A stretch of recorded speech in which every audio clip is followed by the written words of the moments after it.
What's up, everybody? It's your man Rev, and you are now tuned in to another episode of Rated Rev, right here on the Buffalo Fanatics Network. Smash that like and hit the subscribe button. You know how we do. From week to week, we bring you that heat. So clear the table. It's time to eat. Let's get it. Listen up, sports bettors. Your favorite sportsbook, BetUS.com, is back for our 28th year of NFL action. With the industry's biggest sign-up bonus of up to 200%, BetUS offers our members the opportunity to cash in all season long. With live in-game betting, incredible odds with daily odds boosters, props, parlays, fast payouts, and exceptional customer service, BetUS.com has you covered. Visit BetUS.com to sign up today. BetUS, where the game begins.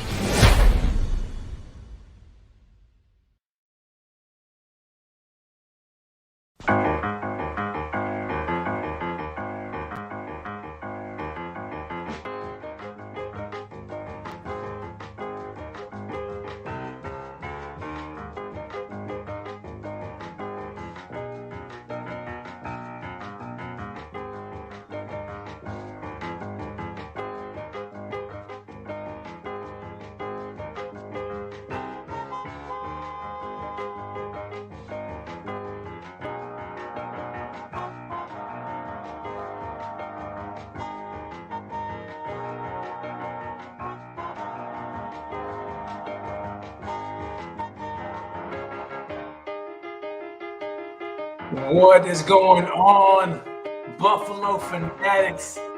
Happy Thanksgiving Eve.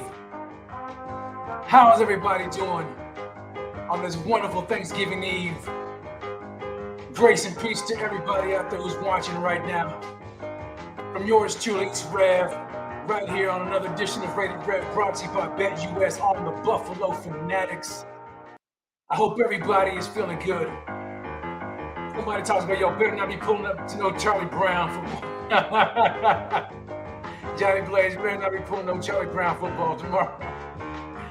Absolutely not, man. Hope you guys are enjoying it. I gotta get in the Thanksgiving mood. You know what I'm saying? I love Thanksgiving. I don't know about you guys, but I really love this holiday. So I felt it was needed for me to kind of, you know, just bless the show a little bit here with a little Thanksgiving, a little ode to Charlie Brown Thanksgiving. I don't know how you guys feel about it, but it's a classic and I love it. Absolutely love it. But I hope everybody is having a wonderful evening. I'm glad that you all are joining me tonight. Special Thanksgiving Eve, fun-filled edition of Rated Rev on the Buffalo Fanatics Network. Oh, guys, it feels so good to be here with you guys here tonight. I am absolutely loving it. Somebody says, yo, Rev, you sound muted. Come on, man, you sound muffled. Let's not go there. You said you can hear me, but something sounds weird with the mic. Don't say that. Don't say that. Okay, hold on a second. Let me see. There we go. Test one. How's that? How's that, everybody? Let me know how that sounds. Let me know how that sounds. Ronald, tell me how it's working. I want to make sure that my mic is good.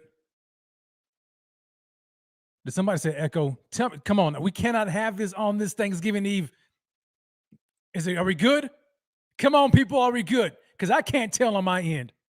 So I need to let everybody know. Somebody needs to let me know if we're good. Sound better? There we go, baby. There we go. There we go. That's what I needed. All right. We are back in it.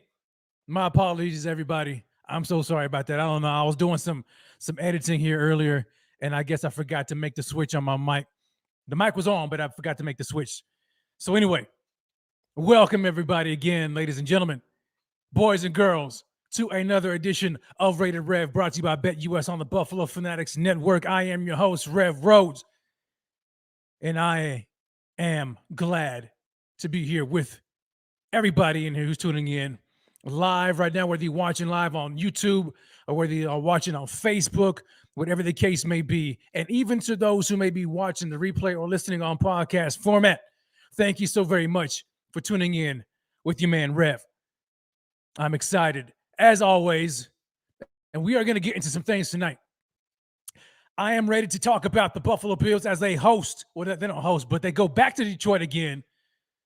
It might as well be like another home game, right? I mean, they've made themselves comfortable in Detroit, but they go tomorrow, Thanksgiving, against the Detroit Lions, and they play their early game today. I mean, tomorrow. It's a little switch up. It's 12:30 Eastern time, if I'm not mistaken. Over here where I am in Mountain Standard Time. It's early. It's like, so that's 10:30 in the morning for me. That's like right when you're still cooking and you're still trying to get everything together. So I'm gonna have to watch the game and cook at the same time. We're gonna make it work. So yeah, I'm ready for that. Absolutely love it. I love Thanksgiving. I love Thanksgiving games. If I'm not mistaken, this is the Bills' third Thanksgiving game out of the last 4 years. Right? It was the Cowboys and then the Saints last year and then now the Lions this year. So it sounds to me that the NFL loves to watch the Buffalo Bills play on Thanksgiving. That is a huge badge of honor. And so I'm glad to be able to watch the Buffalo Bills on Thanksgiving. This is going to be a good game. This is definitely going to be a good game. Johnny Blaze comes in. He says, yo, Bills are must-watch football now. Well, I mean, yeah, yes or no. I mean, if they play like the way they've been playing, I don't know how many people want to watch that. You know what I'm saying? But if the Bills get back to the Buffalo Bills way of playing football, especially on offense, with Josh Allen doing this thing like we've been accustomed to seeing, then definitely they are must-watch football. But, this game right here, this is not – I don't think it's going to be a cakewalk, ladies and gentlemen. I don't think it's going to be a cakewalk. It's going to be a tough game. The Bills, I don't know if you guys caught the description or the title of the show that I put on YouTube. The Bills better guard their kneecaps from the Lions tomorrow on Thanksgiving. You guys know the joke, right? You guys know the joke, right? With head coach, Lions head coach. When he first got the job, everybody remembers that infamous press conference where he talked about biting kneecaps off and stuff. So I thought I would do a little play on the kneecaps. I don't know, maybe it's a little corny, but hey, it is what it is, man. I thought it was funny. But anyway, but no jokes aside, the Bills better guard themselves because the Lions, they come ramped up for Thanksgiving, right? This is what they do. This is tradition for them. And so a record, aside, I know they're 4-6, right? But they have talent. That team is actually went on a 3-game winning streak. And with Jared Goff at the helm, with Ross St. Brown, they've got weapons. They're putting points up on the board. And so the Buffalo Bills defense better come with it. They better come with it. They better protect those kneecaps because the Lions are coming hungry. They're not going to be laying down for the Bills tomorrow morning at all. Or tomorrow afternoon, I should say. So this is going to be a good game. This is definitely going to be a good game. But before we get into any of that the game talk, I would be remiss. I definitely would be remiss if I did not get into some Thanksgiving talk, right? I mean, come on now, right? I mean, it's a holiday season. I for one, I just want to say this. I just want to throw this out there. I'm tired of everybody wanting to just well, I wouldn't say everybody, but there's a good contingency of people who are quick to just get over Thanksgiving and get right to Christmas, right? It's like Halloween. You skip Thanksgiving and this is right into Christmas. I'm not that type of guy. Okay, Thanksgiving is one of my favorite holidays. I absolutely love it. And so I want to take our time, right? I'm a festive kind of guy, so I want to get into the holiday spirit, so to speak, the holiday mood. And so with Thanksgiving tomorrow, I want to ask you guys some questions, and maybe this is going to be a hot debate. Maybe this is a hot topic. I don't know, but I want to jump into some questions about Thanksgiving, namely about what you guys think about What are you guys' Thanksgiving meals? We're gonna jump into this debate, man. This Thanksgiving meal debate. So I want you guys just to roll with me, if you will. Okay. First and foremost, are you all, everybody who's watching live or maybe who's listening on podcast format, are you traditional Thanksgiving meal type of person, or are you a non-traditional meal? That's what I want to know.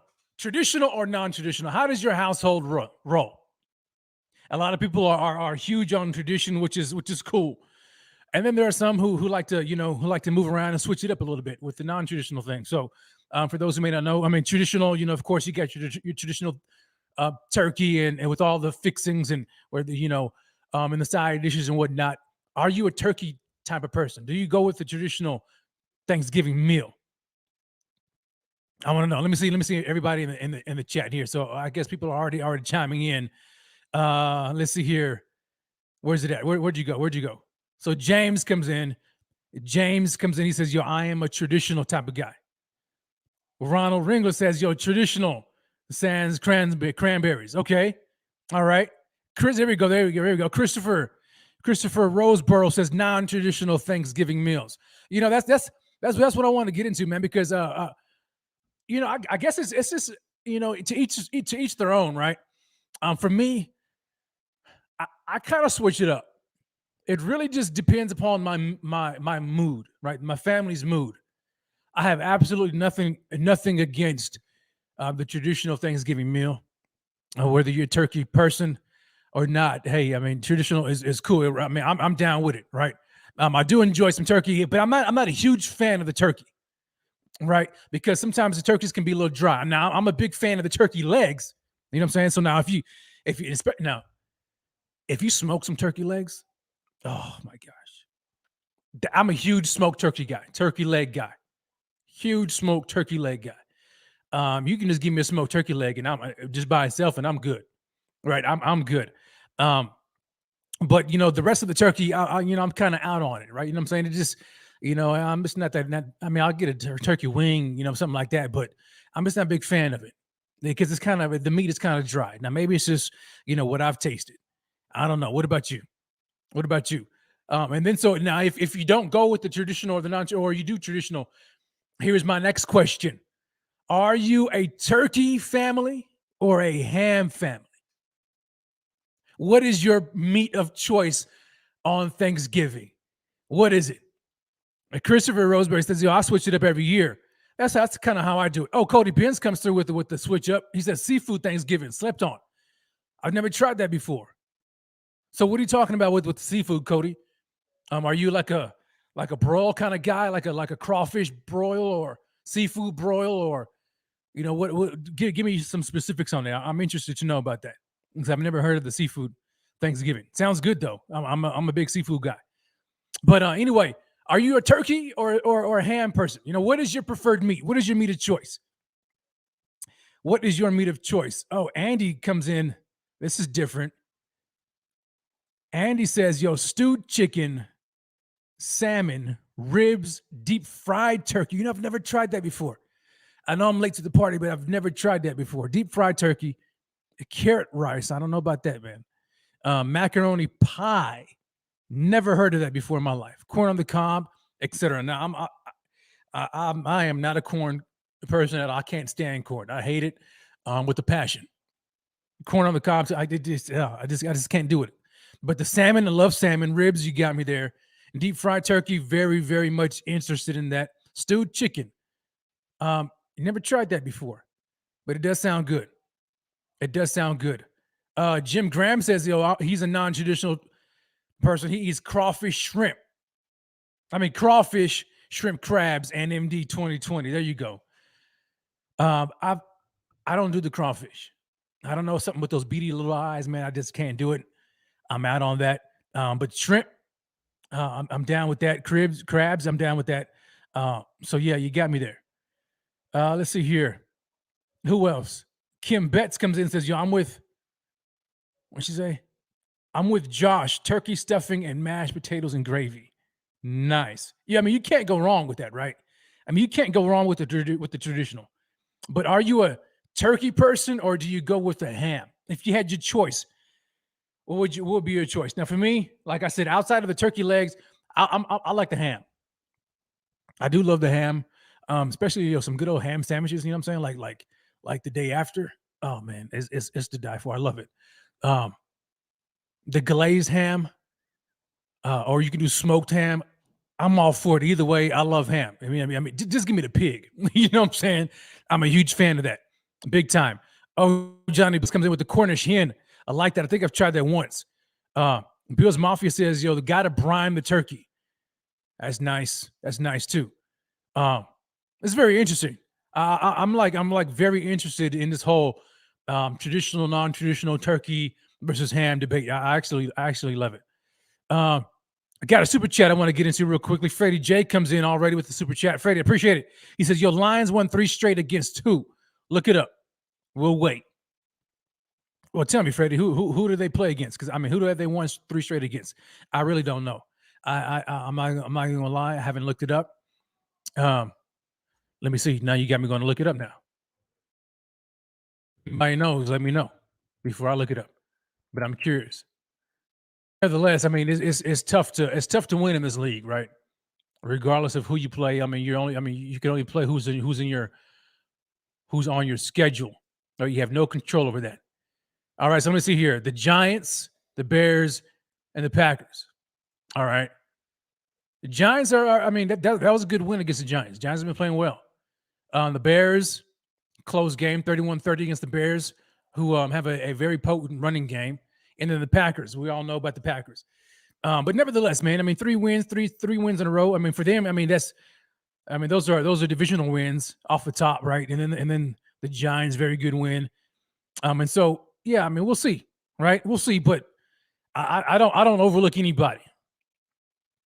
I think that's a mistake that you can make is overlooking anybody in the National Football League, and we know it all too well, right? I mean, the Bills should have won against the Jets, should have won against the Vikings, should have won against the Dolphins. Shoulda, woulda, coulda. Didn't happen.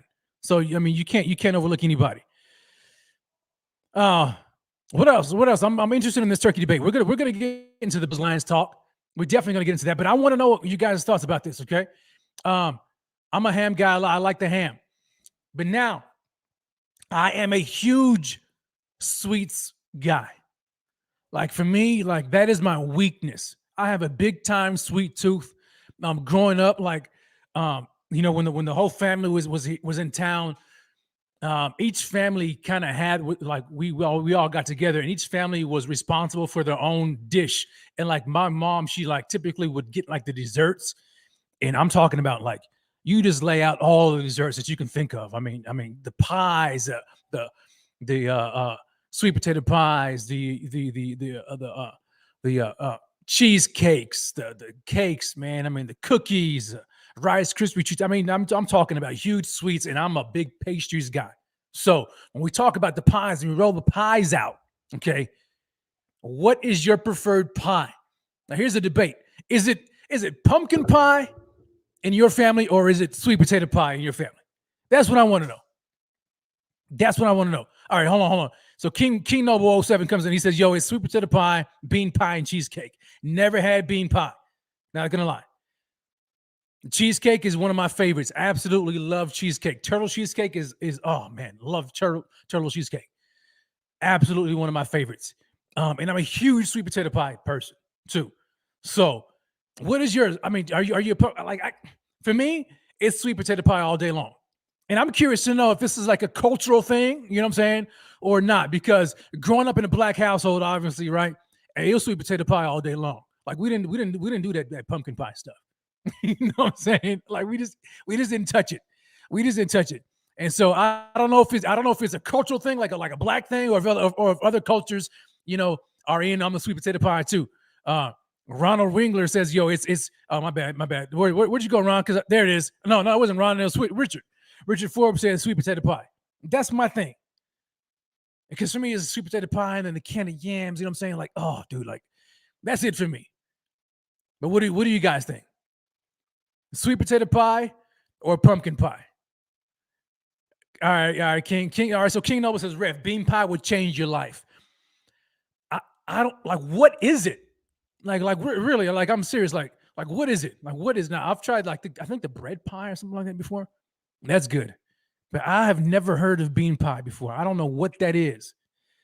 Kim Betts comes in and says pumpkin pie and pecan pie. Now, let me ask you this question, because now that you brought this up, I'm sorry, we're going off on a huge tangent about food. I love desserts. I love Thanksgiving. You guys have to bear with me on this one for a second, okay? Where you're from, your neck of the woods, where you're raised at, where you live, is it pecan pie or is it pecan? Is it pecan or pecan? I want to know. I think it's different between depending upon where you live in the country. For me, it's pecan. I guess I'm in the South. It's pecan, but some people say pecan. I don't know. But my wife is a huge pecan pie lover. She loves pecan pie. I can't get with the pumpkin. For me, I just can't do it. I can't. Johnny Blaze is pecan. That's what I'm saying, Johnny. Like, so you must be from South. I don't know. Mark Luciano says, yo, you're saying it correctly. That's what I thought, right? But some people say pecan. So I don't know. It just depends. Tomato, but I've never heard anybody say tomato. So it is what it is. All right, where'd you go? Marshall. So Marshall says pecan up north, New York. Okay, so it may be a north-south type of thing. All right, so pecan is in the South. Yeah. All right. That's just funny to me. You know, it's just interesting how people, depending upon where you live in the country, you know, the different dialects and whatever. That's interesting to me. Okay, so we're on the pie. We're on the pies here. I see some chocolate pie. Yo, is anybody in here a fan of the cobblers? I love cobbler. I love cobbler. Oh, Sweat. No, you didn't, bro. Sweat says pumpkin cheesecake. Nah, fam, miss me with that, dude. You just you just ruined it. You ruined it, man. I can't do it. Now the cobblers. I love cobbler. I love the peach cobbler. I can do with the apple too. The crust though. See, that's to me like the crust is the crust is everything. Like just give me the peach cobbler, but yo, that crust, it has to be buttery and it has to be flaky, right? But the consistency in that crust, it can't be dry. Like you have to have the good consistency, the nice consistency of the peaches, right? The peach, the juice, the liquid, whatever the case is, whatever that is, right? I cannot deal with if the crust is bad, like the whole pie to me is a wrap. The whole pie, the whole cobbler is a wrap. So the crust is everything to me. In fact, to me, like if the crust is right, I do a little more crust than I do actual cobbler. You know what I'm saying? But then, like, does anybody in here, do you do the cobbler with the scoop of ice cream? Oh, yo, I'm getting so hungry right now thinking about this and talking about it. I have to do the peach cobbler with the scoop of vanilla ice cream. And the peach cobbler has to be hot, right? So it's hot, fresh out of the oven, right? You get you a nice, good slab of that thing, right? I said slab, not slice.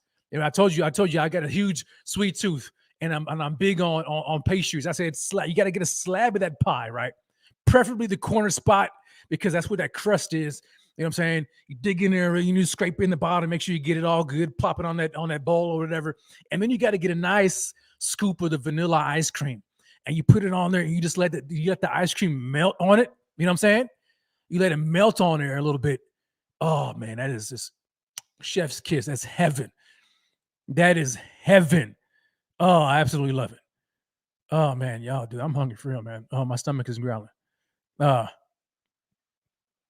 So Alan says, yo, Rev, get to football. You're making me hungry. Man, I'm sorry about it. All right, let's get to football. I'll get to it. I'll get to it. I just had to talk about it, man. It's Thanksgiving, right? It's Thanksgiving. And I guess I ask a couple more Thanksgiving questions a little bit later on in the show. Okay, so I don't want to bore you guys. 24 minutes in, and I'm still talking about food, and I'm hungry. I'm getting everybody hungry. Freddie J, you said Bills talk. Yeah, man, we're going to get into Bills talk, man. Come on now. It's Thanksgiving. Come on, people. All right, so now, moving on. All right, because I can see I'm upsetting some people. Moving on. The Buffalo Bills are playing the Detroit Lions. All right.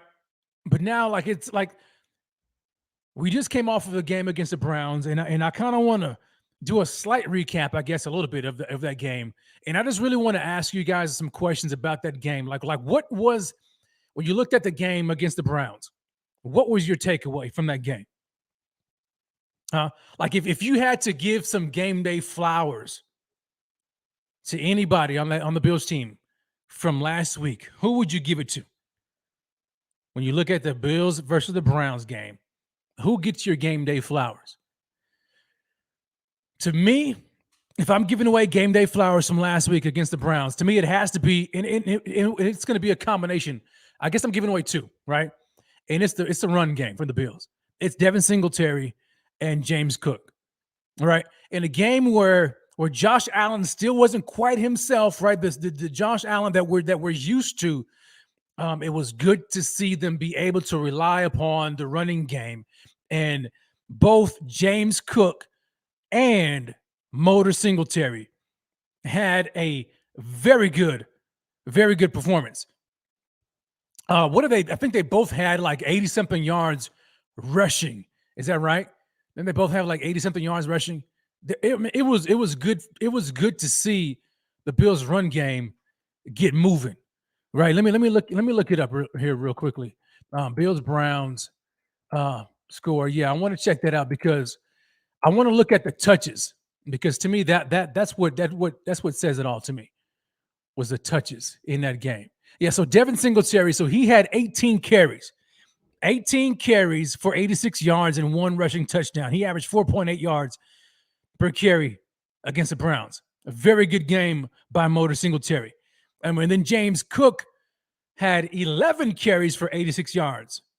So they both have the same amount of yards. James Cook was more productive with his in terms of yards per carry, averaging 7.8 yards per carry on 7 fewer carries. So all in all, just between those two, not including Josh's 3 carries, we're looking at just under 30 rushing attempts in the ground game. That to me is amazing. I love that. I absolutely love that, because that's great balance, right? And you want to do this, and I know a lot of people are big on letting Josh air it out, but when Josh is in a position where he's kind of in a slump a little bit and he's struggling, you don't want to just keep on relying on Josh just to air it out when he's in a funk, right? He's been in a funk the last few games. So what you would like to do is to rely on other complementary players, other parts of your game, namely your ground game. So when Josh is able to turn around and hand the ball off to Motor Singletary 18 times in the game and he gets just under 100 yards rushing, that's very good. When he can hand the ball off to James Cook, the rookie, and he can get the same production, that's what you want. That's what you want. And so my game day flowers from last week on offense has to go to Devin Singletary and James Cook, without a doubt, to me. I've got some other people coming in like James. So James comes in with a super chat. James, I really appreciate that. He says, yo, RBs, Knox, and entire D-line for the Roses. Thumbs up, buddy. Thumbs up, man. I couldn't agree with you more. The running backs, Knox had a very, very good game as well, and the entire D-line, hands down, right? So when we look at Dawson Knox, I mean, he had a very good game. He had to me, I think it was the game that you've been waiting to see from Dawson Knox, right? I mean, we've been used to seeing, Allen to Diggs, right? We haven't seen a whole lot of Allen to Gabe lately. So you're looking for that other complementary weapon for Josh, right? Outside of the run game. That should be Dawson Knox. Well, against the Browns, it was. He had 7 receptions for 70 yards, no touchdowns. But man, he got 10 a pop, 10 yards a pop. So kudos to Dawson Knox. I'm so glad that he was able to have a productive game. That's something that we've been waiting to see from him all along, right? It's something we know that he's able and capable of doing. He just hasn't really been able to put it together this year for whatever the reason is, right? I mean, you can name a bunch of them, but nevertheless, it's good to see him back in it, especially considering the fact that we just paid the guy, all right? And so we want to see that. Gabe Davis, I mean, he went 5 for 68, so, right? Stephon Diggs had a, for him, I mean, it wasn't that good of a game for him, but he did get in the end zone finally, right? He did get in the end zone finally, so that was good, right? We definitely needed that, but for me, it has to be the running backs on offense. And I guess I will give it. I'll agree. I'll go ahead and give it to Dawson Knox too, because I mean, outside of those three people right there, man, I don't necessarily think that the Bills come out of that game with a win, at all. But then when you flip it to the defensive side of the ball, you have to give it to the defensive line, right? The defensive line, we knew going into that game that it was going to be a big task shutting down Nick Chubb and Kareem Hunt, right? That running game between those guys, that tandem was ridiculous. And looking at how the Bills have fared the past couple of weeks before that game in the run game, it just didn't look too well for the Bills defensive line, right? I mean, what they did against the Vikings. I mean, granted, Dalvin Cook had that one large run for a touchdown, but you can't really remove anything, right? The game previous, the Jets, they gave up almost 200 yards rushing, and then we know what they did against the Green Bay Packers, right? So we needed them to show up with the ground game, but man, Nick Chubb is no joke, man. Nick Chubb is a man, right? And according to Derrick Henry, King Henry himself, Nick Chubb is the best running back in the National Football League. So they had a huge mountain, right, to overcome. And man, when you looked at the numbers, Kareem Hunt went 5 for 32. 5 for 32. Average 6.4 yards per carry, but that's very good, right? And Nick Chubb, 14 carries, 19 yards rushing. He averaged 1.4 yards per carry. That to me is remarkable, right? I definitely did not expect them to do that. In a million years did I expect them to limit Nick Chubb to 19 yards the entire game on 14 carries. Phenomenal job by the defensive line. Phenomenal. Everybody on the D-line gets flowers to me, right?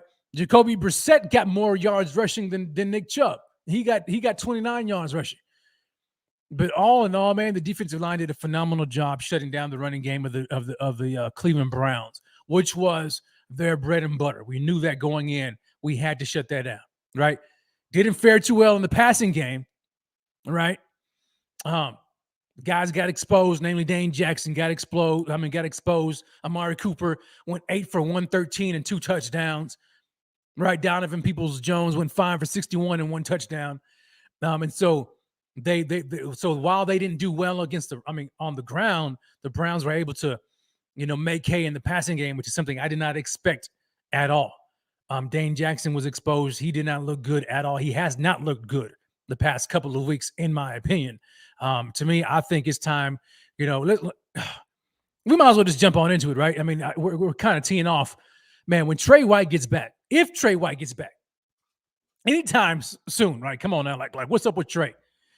I know everybody's wanting to know that question. The answer to that question. I want to know the answer to that question as well. Like, what's up with Trey? When is he coming back? He's not on the injury report. So it's still day to day, like Sean McDermott says, what's up with Trey White? Like, when are we going to see him? Okay. If we see Trey White, I do not want to see Dane Jackson opposite him. I don't. I'm at the same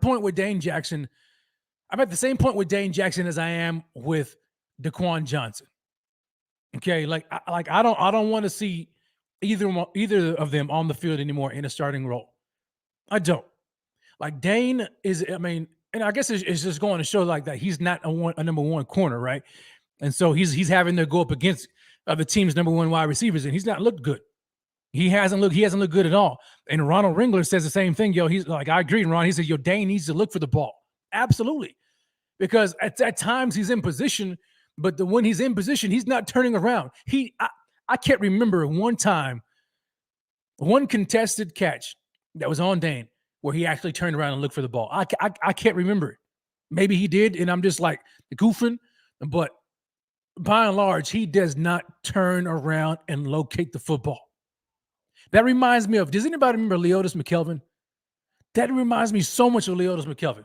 The guy was always in position. He had speed. Dane Jackson doesn't have the speed, but Leotis McKelvin was always in position, had the speed to keep up with receivers, but he was never, for the life of him, would never turn his head around and locate the football. Never. And Dane Jackson seems to be doing the same thing. And so, I'm out. You know what I'm saying? Just go on the sideline, brother. You know what I'm saying? And just be a depth guy. You know what I'm saying? Like when or if Trey White gets back, I want to see Kyer Elam. That's who I want to see opposite of him.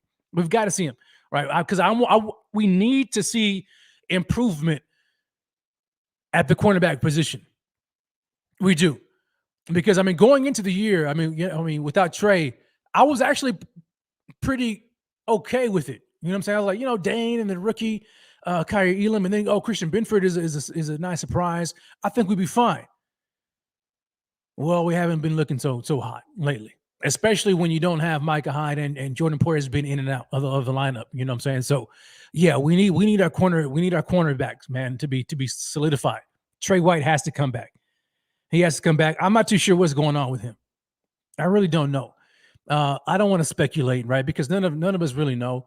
I mean, with him not being listed on the injury report, I guess it's safe to say that it's not injury related. It's not.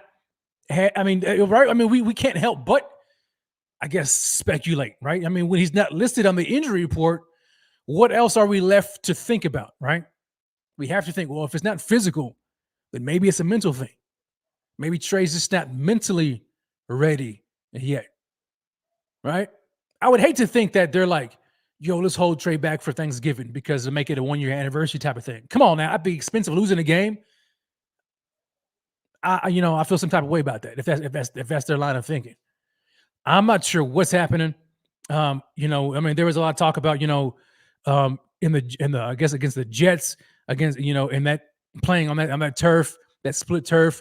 And then same with this game here against the Lions, Thanksgiving, that split turf. I don't know, man. I really don't know. I don't know what to think.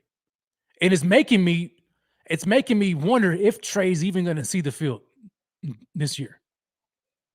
You know what I'm saying? I mean, the way it's going, it's about to be a calendar year, 1 calendar year. And I'm not ragging on him at all, man. I mean, right? I've never experienced that type of injury before in my life. So I wouldn't have a clue as to what it's like going through that type of an injury and that type of comeback as a professional athlete, right? And having to deal with the physical and the mental aspect of it. I'm not going to pretend to know. All I'm saying is that, man, this defense, especially the secondary, could use Trey White back at as close to full strength as possible. So I guess we're just going to have to wait. We have to wait and see. We got no other choice, right? But to wait and see. And so we'll see if he plays tomorrow. I don't know, man. I don't know. If he does not play tomorrow, I mean, James comes in, he asks the question, if Trey does not play tomorrow, why play him against the Pats? Not like the Pats have an amazing pass game. Yeah, I mean, you would figure that you would kind of give him some dress rehearsals, right? Before you get into the playoffs. That's what I thought. Right, I mean, you would like, and I'm not saying like you throw him into the Lions den, right, and just play him the entire game. No, I mean, give him a few snaps here and there, test him out for a series or two, pull him out. Kind of have a rotation going on, just like you do with Kyer Elam and Christian Benford. That's what I expected, right, to see. So I'm not too sure what's going on. But what I do know what's going on is Carl Tolman comes in here with the super chat. Carl, appreciate that, baby. He says, "Yo, Rev, Trey tore his ACL on November the 26th. OBJ tore his February 13th. Trey had surgery on December the 14th, and OBJ had surgery prior to February the 23rd. Why I think OBJ will be a second Stephon Diggs if we sign him. He may be limited." Okay. I think I'm guessing, Carl, that you're addressing the OBJ situation, right? About him being ready to play. I kind of agree with you on that one, right? But you know what I'm saying, when you look at the timetables, how can we expect OBJ to be ready before Trey White's been ready? I mean, is ready when Trey's been, it's been a calendar year, right?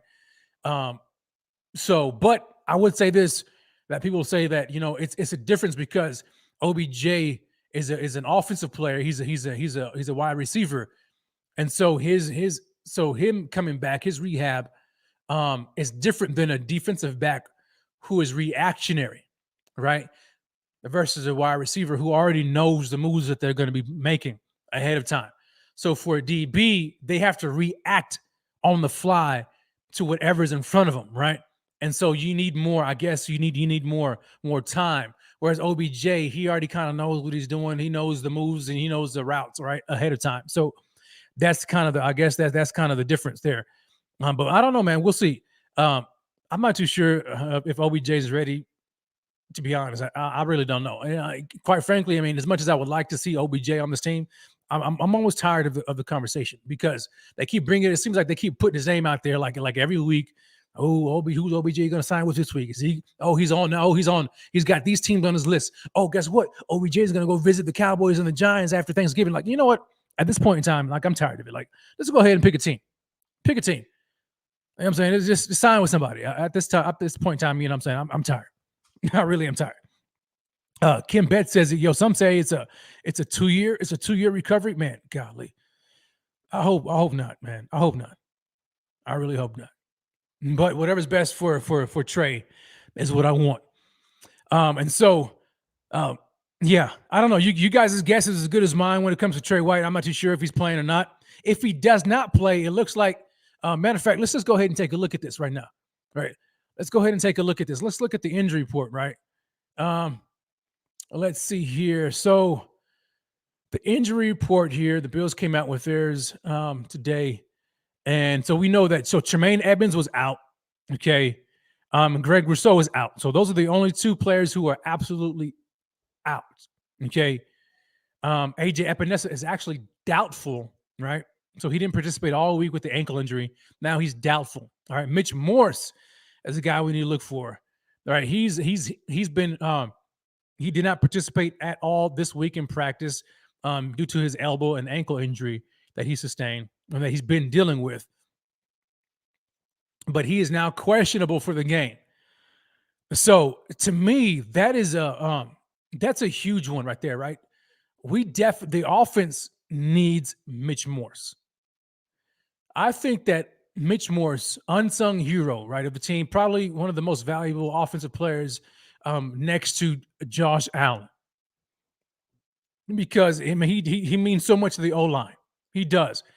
I mean, he's been Mr. Reliable, and he's one tough, you know what? I mean, I think even Ryan Bates said it. He says, yo, Mitch is tough, man. He's a tough son of a gun. I mean, if he's anywhere close to playing or anywhere close to being healthy, he's going to play.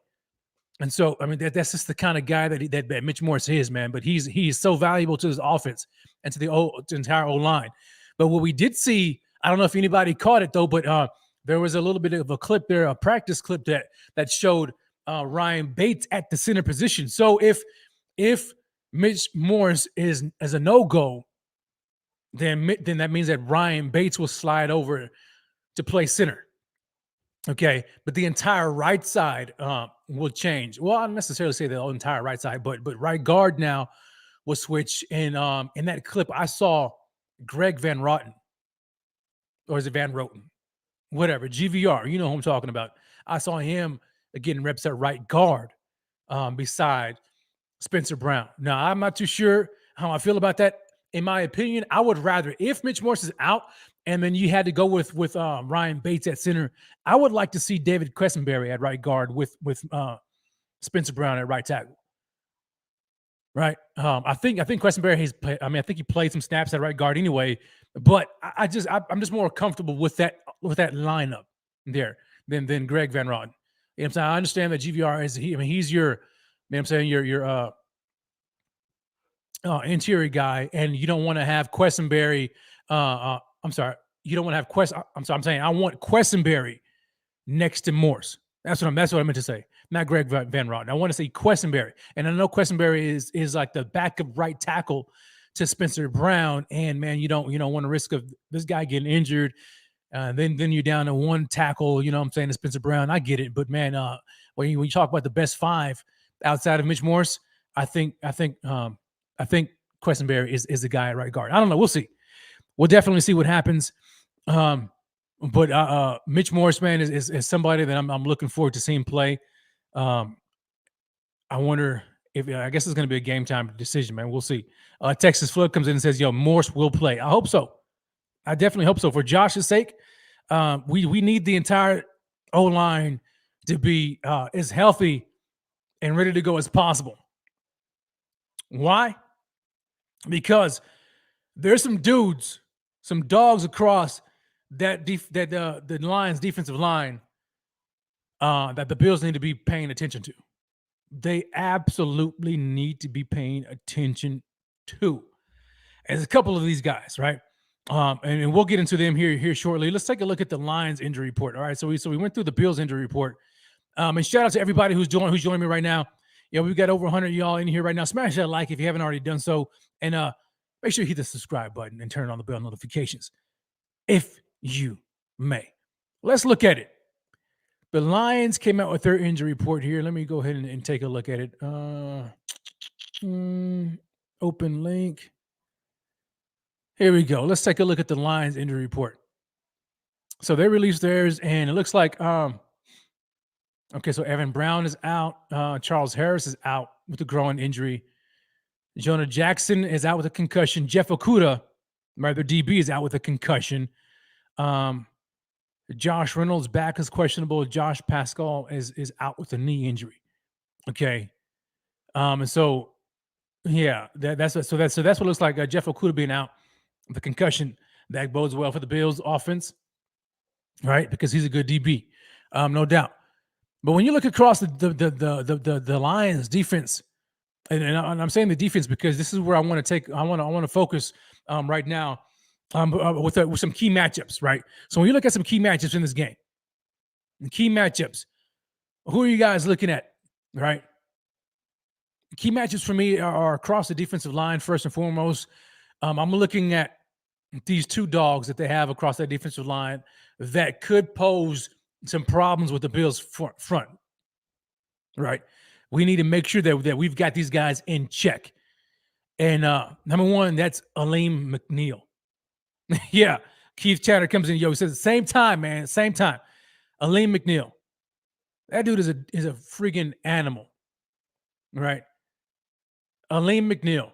According to PFF, this guy right now, my gosh, 10 pressures, 1 sack, 2 QB hits, 7 QB hurries, and has a 31% pass rush win rate.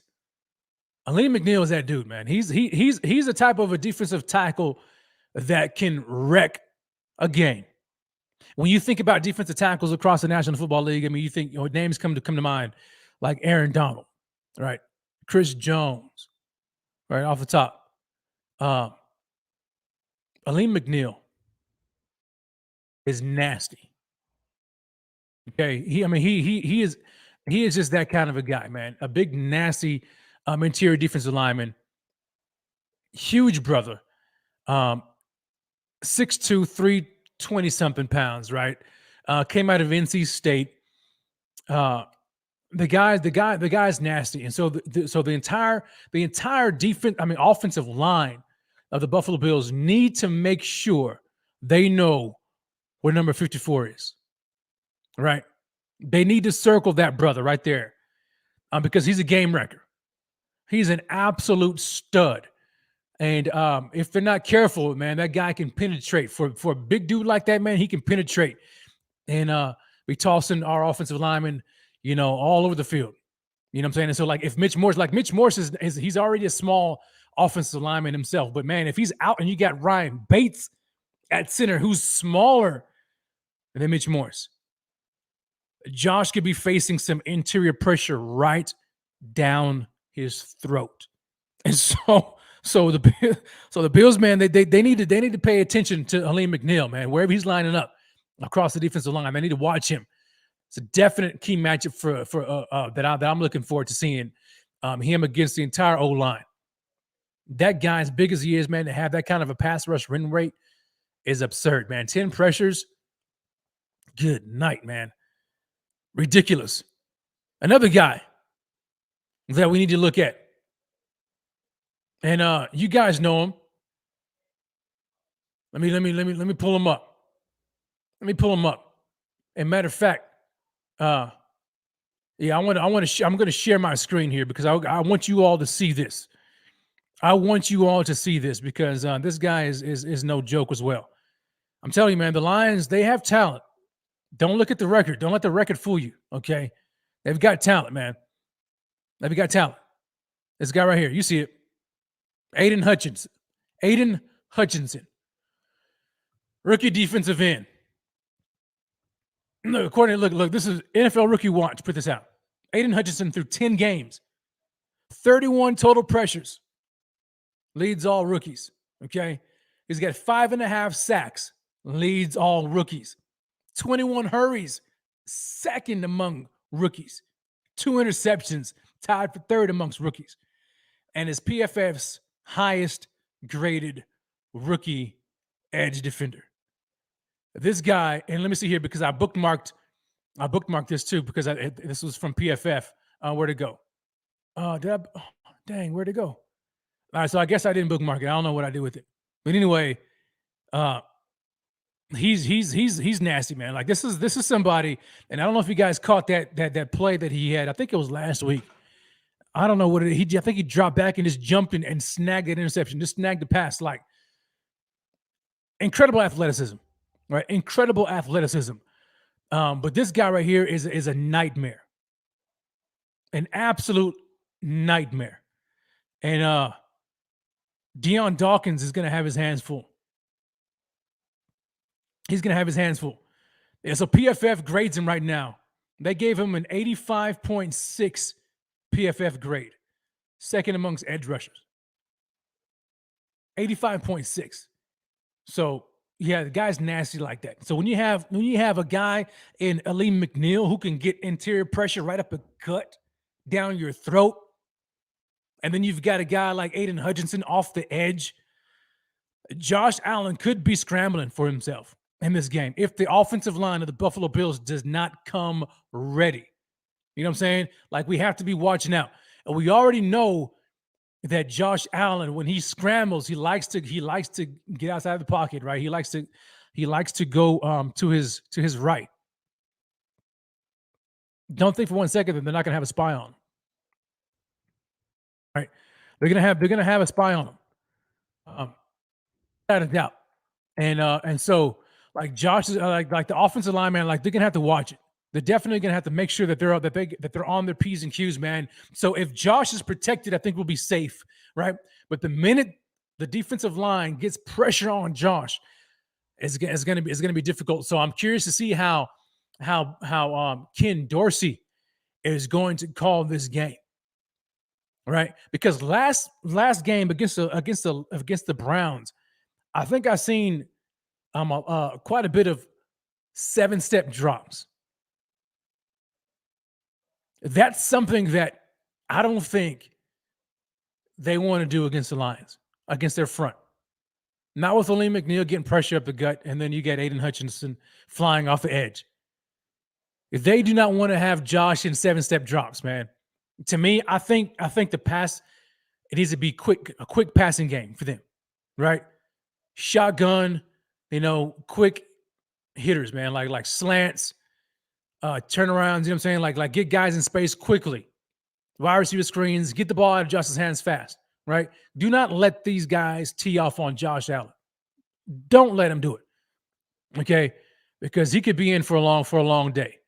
When you have the likes of Aidan Hutchinson, Malcolm Rodriguez, Alex Anzalone, these guys, Will Harris. I'm sorry, not Will Harris, Chris Board. Like these guys, like you don't want these guys to be teeing off. I'm not too sure. I saw somebody come in here asking the question. Johnny Blaze said, "Yo, do the Lions blitz?" I'm not too sure if they blitz or not.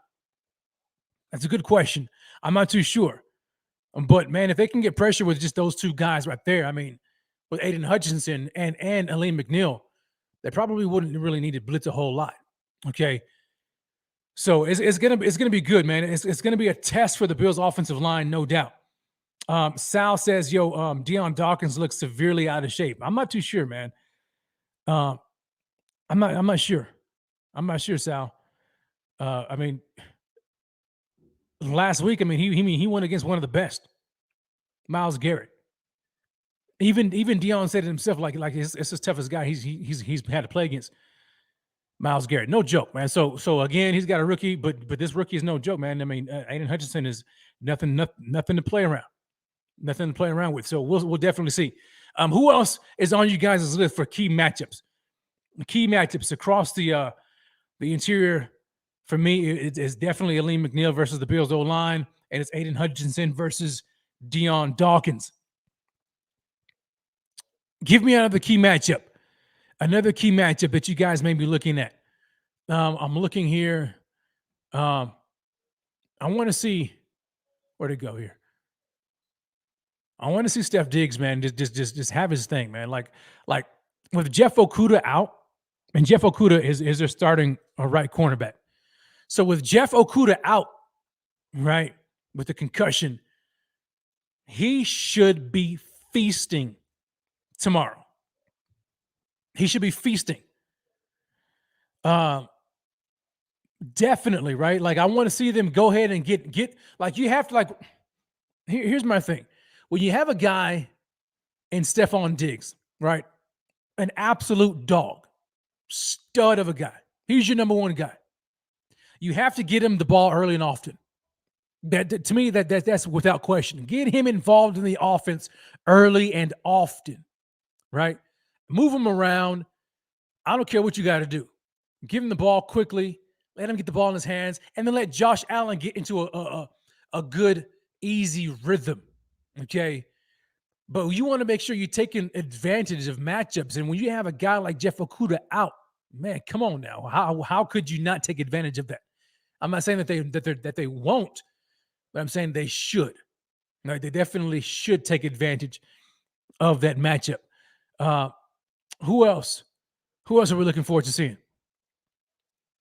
I want to see the Bills' run game get going too as well. Again, like I'm not saying that the Bills need to go ground and pound, right? I'm not saying that at all. But you do want to see a good mix up, at least until Josh gets back into the old Josh, right? Until he gets out of this funk. You know what I'm saying? Like this is one thing that I've noticed. That I did notice about Brian Daboll is that when he was ROC, that first series, right? That script, he got Josh in a rhythm, and he got the offense in a rhythm, right? That's what I think Ken Dorsey needs to do, man. He needs to get Josh in a rhythm. And we know Josh, he said it before, that he likes to get hit. He likes to get hit early in the game so that way he can kind of, I guess, get the juices flowing. Well, I don't know about Josh necessarily getting banged up, but why not, like, just give him some designed runs where he rolls out. You got Mitch leading the way or Bates leading the way. Let Josh run out there. You know what I'm saying? Kind of get his legs under him. Get him some mojo. Get that mojo going a little bit, right? And then have some quick hitters in the passing game. Balance it out a little bit with some design runs, and then in the running back game with Motor Singletary and James Cook early in the game, to get the offense in a quick rhythm, to help them out of this funk, man. Like that's something that I want to see. And I think it's helpful. James comes in with a super chat. James, I appreciate it, baby. He says, yo, let's put pressure on Dorsey and McDermott to get Hines involved in the offense. Hines was amazing on special teams. Try him as a slot. I don't care. You know what, James? I'm glad you brought that point up about Hines in the slot. In my opinion, and I don't think it's no surprise that the Bills' offense is in desperate need of a slot wide receiver or some type of production out of that position, right? We miss Cole Beasley, right? Josh Allen misses Cole Beasley. That was his outlet. Third down, money down, Josh looked to who? Cole Beasley underneath. Cole Beasley, man, was great in the slot. He was great against zone. He had a great feel against zone coverage. He knew when to sit and when to keep it running. He had great feel against man coverage too. And he did a lot of choice routes, inside, outside routes, based upon how the defense was playing him. He was great for Josh at that. And he was a dog, man. He was a dog. Now, we don't have that guy now. We all thought it was Isaiah McKenzie, right? And I mean, rightfully so to a degree, right? Coming out of camp, he was the lead guy coming out of camp. The word was like, yo, he won that position, right? I mean, and then granted, I mean, Jamison Crowder got injured. So, I mean, how much did he really win it versus got it by default? I don't know. But nevertheless, he got the job. But he just hasn't been he hasn't really been doing much at all, right, over the course of the year.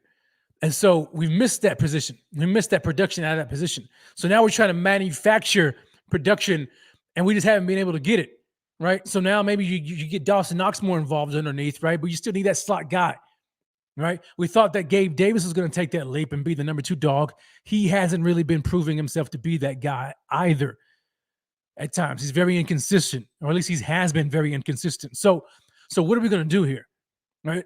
Where are we going? Who's going to step up? We got the rookie in Khalil Shakir, but it seems to me that Sean McDermott doesn't really value rookies that much. He would much rather go with a vet who has done absolutely nothing than a rookie who has more potential and more upside. That's, I don't know. That's questionable. That's coaching. I don't know. But maybe there's something that they see that I don't see. Maybe there's something that they don't, that I don't know. Maybe they think that, you know what I'm saying, really, there's not much difference between Khalil Shakir at this point in time in his development than Isaiah McKenzie. I don't know. I shudder to believe that, but nevertheless, it is what it is. But then you got a guy like Nahim Hines that you trade assets for. Like Brandon Beane has to be upset, right? Like he parted ways with assets to get this guy and you know, on the team. And a guy that he said himself, Brandon Beane said he has his eyes on before. Finally got the chance to get him. Now you see him, and he's not really being involved in the offense. He does great in special teams, which is great. Right? A great boost there. But when you got a guy like that, as dynamic as Hines, as fast as Hines, we've seen what he could do in Indy, right? When they gave them the ball, right? At times when Taylor was injured and then it was a Hines. I mean, we saw what he could do. Electrifying guy. Electrifying. I mean, look at what the Cowboys are doing with Tony Pollard. Come on, man. Like Tony Pollard now has proven that he's a better running back than Zeke.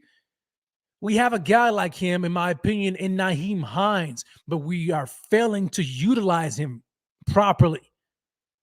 I know there's talk about, he's still trying to learn the offense. Look, man, you don't want him. I mean, you're not expecting him to know the whole entire offense in a couple of weeks. That's not what I'm expecting as a fan. But you mean to tell me you can't give him a handful of plays or a package of plays to learn, right? And Ken Dorsey, a professional offensive coordinator, can't figure out a way to scheme him in the offense. I don't care if it's I don't care if you're running them, as a gadget guy like you used to use McKenzie. If McKenzie's going to be your slot guy, then who's going to fill that gadget role? Why not use Hines? You know what I'm saying? Like Hines has his speed. Give him some end arounds. Right? You know what I'm saying? Give him the ball like that. Or, I mean, he's a receiving guy. Put him in the slot. Mix it up. Why just go with the whole, it's Isaiah McKenzie or nobody. Oh, we may sprinkle in Khalil Shakir. Man, forget that. Bump all that, man. Put Hines in there. He's proven that he has receiving chops.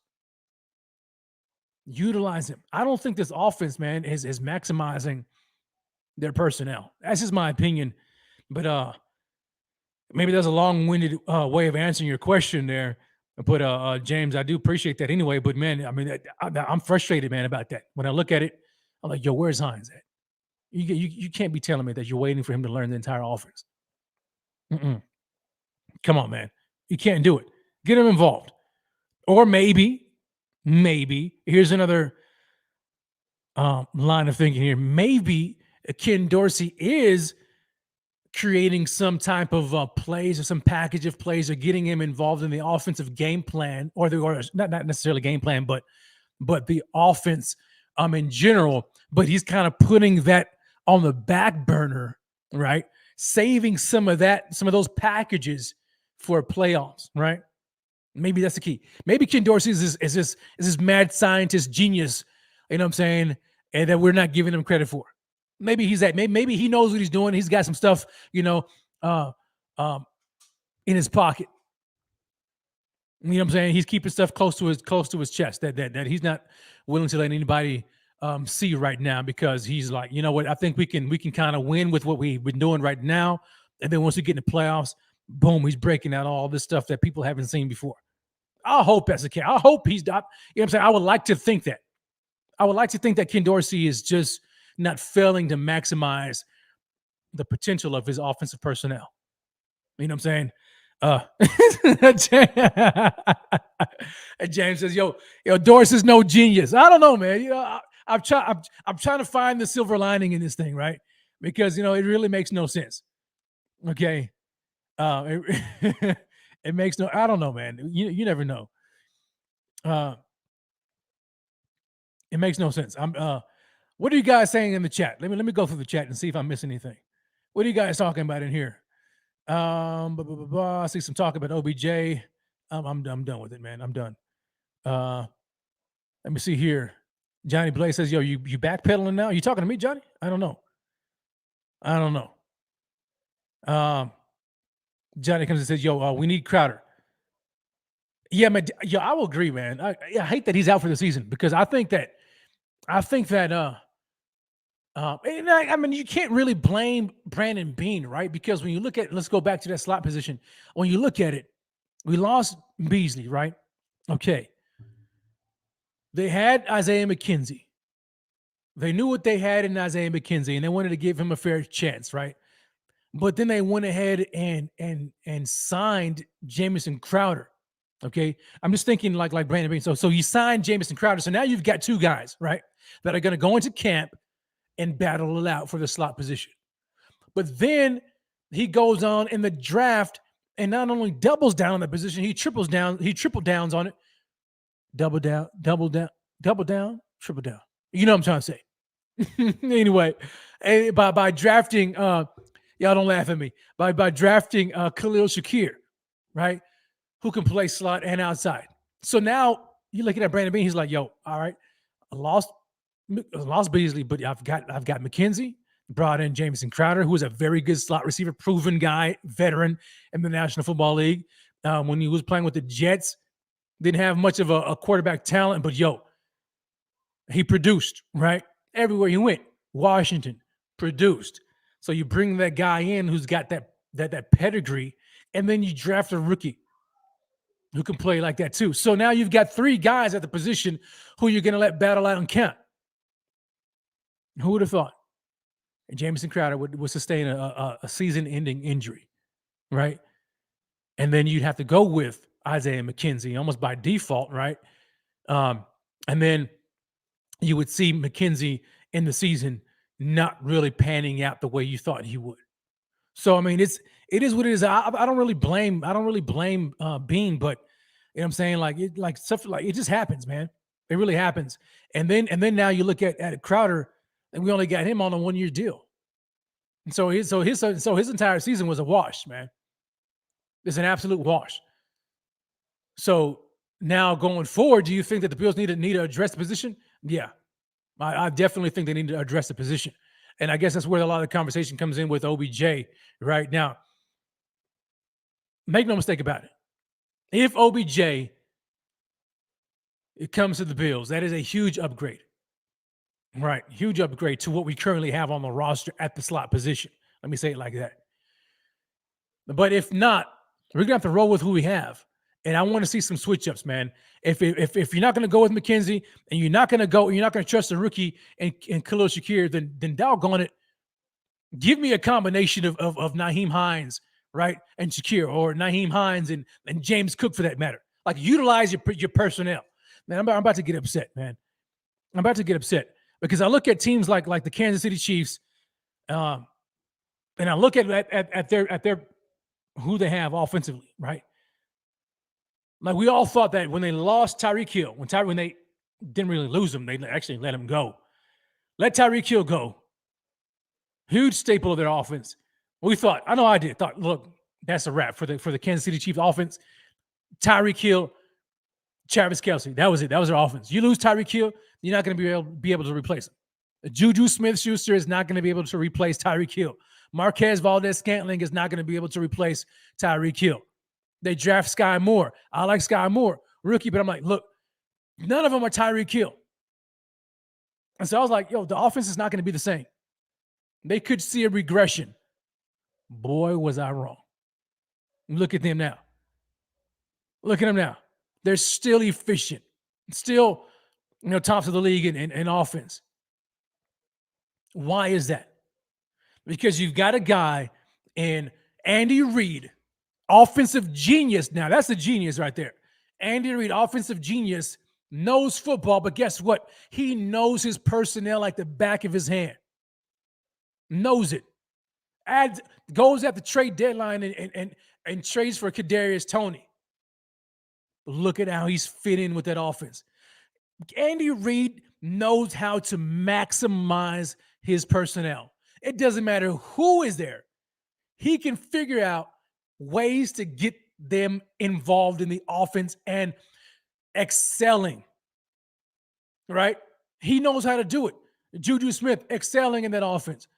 MVS excelling, right? You got Mecole Hardman doing his thing.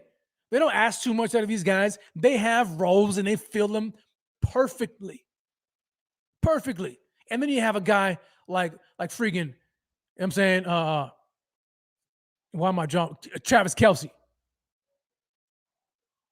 Dynamic.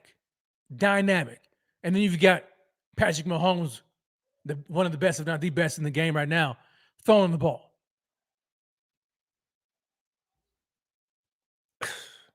Like, I don't know, man. Like, I don't know what Dorsey's doing. I'm trying to, he's a, first-year offensive coordinator. I get it, man. But daggum, man, it's frustrating. It really is frustrating because I'm like, you can maximize your personnel. Like, I don't know if he's so set in his ways about a certain thing. And I don't know if McDermott is chiming in on this whole patience thing. Let's just wait. And no, daggum, man. Like you mean to tell me, like, if, let's say, for instance, if Andy Reid traded for Nahim Hines, do you think Nahim Hines would be like a virtual, like healthy scratch offensively in that offense by now, like he has been with the Bills? Man, no, there's no way. There is no way.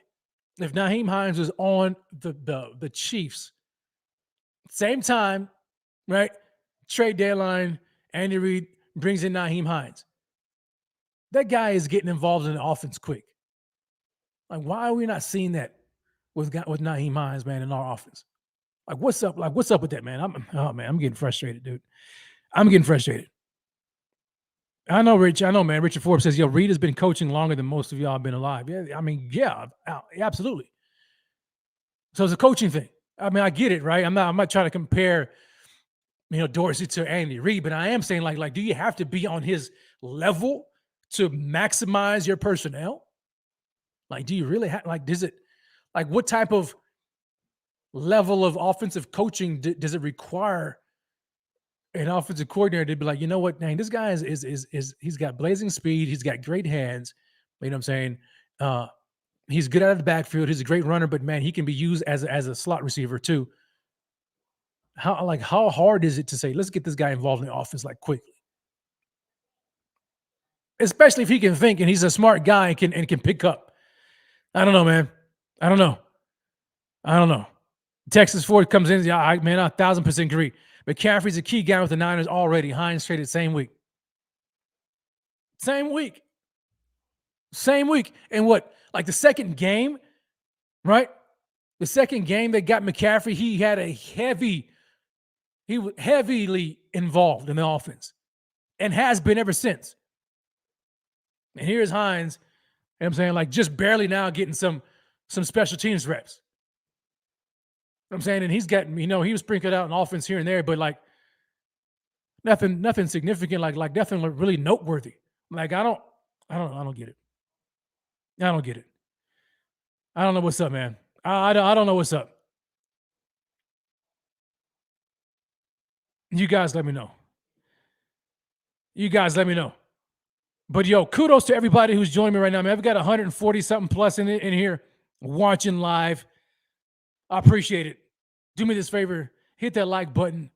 Go ahead and subscribe to the channel. Turn on those bell notifications as well. As we try to keep it moving here in the show, hour and 15 and some change. When you look at this game here tomorrow, we've gone through some key matchups, right? This is what I want to know. Outside of key matchups, like where are you guys leaning right now in this game? Are you like extremely confident in this game? Or are you like, is there like a slight concern? Like, where do you land when you look at this game? Like for me, I think personally, I think that, and I'm going to continue to harp on this. Like, if the Bills can really play like their football, like their brand of football, the football that we've seen like early in the season, right? Last year, and then like to the first 4 or 5 games of the year so far this year, outside of the Miami game, right? If they play that kind of a game, obviously we don't have Micah Hines. I get that. But if guys are healthy, right, for the most part, and we play clean football, limit the mistakes, limit the turnovers, right? And guys are actually able to be on their A game and Josh is out of his funk, I do not see anybody, and I mean anybody, being able to play with us outside of the Chiefs, right? And we've already beaten them. You know what I'm saying? And so for me, it's always like, if the Bills beat themselves. You know what I'm saying? Like, I don't know anybody who can just man up and just beat the Bills, you know, all things being equal, right? Injuries, everybody's healthy for the most part, you know what I'm saying? They're not beating themselves up. Like, if like mano y mano, I don't know too many teams that can really just smack the Bills around. You know what I'm saying? I don't. And so when I look at this game right now against the Lions, I'm like, yo, the Lions have been putting up some points. They can score. These Bills DBs of late, namely Dane Jackson, have not been looking too great. They haven't. And so you got a guy now in Detroit Lions and Amon-Ra St. Brown, like, yo, like, he's nice. You know what I'm saying? Like dude is nice with it. Like he's no joke, man. Like, and so I'm like, who's gonna get that matchup? If Amon-Ra St. Brown is lined up outside, who's gonna get that matchup? Especially, I'm assuming Trey's not playing, all right? Because I'm tired of this whole nonsense. I don't even think that he's playing. So if Trey White's not playing, and you had to go with Dane Jackson and, let's say, Kyer Elam, who's getting that matchup? It's probably Dane, right? The vet, probably going to get the number one guy, right? Which, to me, I don't think he deserves it. But if he does, he's going to get cooked. I have absolutely zero confidence in Dane Jackson right now. None. And so Amon-Ra St. Brown is a guy that they had to look out for. If Kyer Elam is on him, then that's a different story. I think Kyer can get him. You know what I'm saying he's still going to get his, because Amon-Ra, I mean, he's that kind of guy. And then if he's lined up in the slot, then that's going to go to Taron, right? So Taron Johnson's going to get him. But that's still a guy that they need to look at. Good thing is they don't have TJ Hawkinson anymore, right? So that's a plus. They don't have TJ Hawkinson anymore, so we should be all right. We should be all right. But the run game, the Lions' run game is something else we need to be looking at. You know, Brian Bowers, man, look, you gotta love Brian. Yo, Brian comes in. Let me pull it up, bro. Brian says, yo, Dane Jackson is trash, bro. Just trash. Trash is all get out. Brian, I agree with you, man. Like, I'm tired of him, dude. Like I'm at the point now to where I don't want to, like I was with Duke Johnson is how I am now with Dane. I don't want to see him on the field no more. I don't. I'm tired of it. He's getting cooked all over the field. He doesn't turn his head around. Anyway, I'm about to get upset again. I don't want to see him, man. I don't want to see him. Yeah, you keeping it real. Yeah, for real, man. You are, brother, because like he's just hasn't been looking good at all. At all. But the good news is, before I get into the Lions run game, the good news is, where's it at? And I saw somebody put it up here in the chat. And I want to go back to it because I agree, because this is true. Where did it go? It was about Jordan Poyer. I can't find it. Where did you go? Yeah, here we go. Noah Briggs. 6-0 with Poyer. 6-0 with Poyer. When Jordan Poyer is playing, the Bills don't lose. When Jordan Poyer is out, the Bills have lost. Every game Jordan Poyer has been out, the Bills have lost. So Jordan Poyer goes on. I mean, it really goes to show you how valuable Jordan Poyer is to this team and to this defense, right? And you know what else is valuable? My man, James. James, you are valuable to me, brother. He comes in with a super chat. He says, yo, I love our players and our overall talent. I do have issues with our coaching, though. You ain't lying at times. Dorsey and McDermott, to be exact. I give Frazier a pass because of too many injuries. Now, Dorsey and McDermott, I'm not too sure about McDermott, though, right? I mean, at times, yeah, sure. To me, where I have, I guess, kind of issues with McDermott is in his extreme loyalty to a fault. Man, let me explain myself here. Sean McDermott is a huge. He's big on loyalty, which you want out of a coach, right? And he values veterans. But sometimes his loyalty and his value of veterans is to a fault because he will hold on to said player or players well past the time that he needs to, right? Like if they are showing an inability to be good or to play well, what he does is he continues to just go with the vet regardless. And until case in point, Ryan Bates. Remember that, right? Remember last year? How long has Ryan Bates been on this team? How long has he been on the team? For a long time, right? Years. And all this time we've been hearing about Ryan Bates as just a depth guy, and he's like the backup center to Morris, right? Well, then all of a sudden, last year, I think it was last year, right? Was it after the Tampa Bay game? All of a sudden, when the injury occurred to Ike Botker, here comes Ryan Bates into the fold, and all of a sudden we look at this guy and he's like, yo, because the offensive line had some issues. Ryan Bates gets on the field and he looks phenomenal. Fantastic. The offensive line all of a sudden is humming. They're gelling because of Ryan Bates. And then Brandon Beane did what he had to do in the offseason and brought him back. Now he's a fixture on this offensive line, starting guard. This guy's had this, like, he's been on this team for years, sitting behind the likes of Ike Botker, Cody Ford, Darrell Williams. You know what I'm saying? Because McDermott, for whatever the case, whatever reason, wanted to go with these other veterans for too long. And he does this often. He does this. Went with Cody Ford way too long.